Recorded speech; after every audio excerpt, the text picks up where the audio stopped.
محترم ورونو، نبی علیه السلام چې کله د دنیا نه ته وفات کېده نو امت ته یو وصیت کاوه، وایي الصلات منځ کوئ. صحابو به ویلي وایي موږ به یو عمل هم چا به چې پرېښوده کافر به ورته نه ویلي، مونځ به چې چا نه کوو موږ به ویلي کافر دی.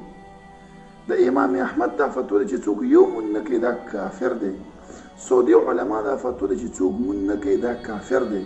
ولې ګوره محترم ورونو، لا اله نشته عبادت لایق الا الله، الله دی. اوس چې یو کس مونځ نه کوي په دې خپله خبره کې دروغجن دی. دا دروغجن دی چې دا وایي الله د عبادت لایق دی. چې لایق دی نو مونځ ولې نه کوې ته؟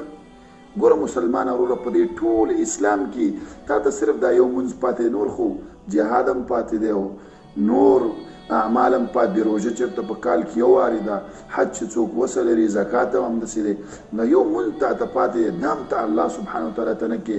شپېته او اویا کاله عمر الله سبحانه وتعالی درکړی، داسې نعمتونه یې در باندې کړي چې هغه شمارودلی نه شي.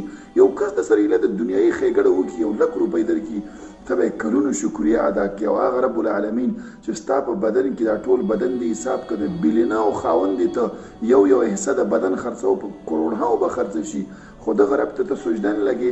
داسې مه وایې چې ته د رب عبادت نه کوې. ستا عبادت ته الله محتاج نه دی، الله ته محتاج یې. چې کله وفات شوي دغه مونځ نه کول ستا لپاره ثبوت دی د جهنم. نو الله نه یره وکړه.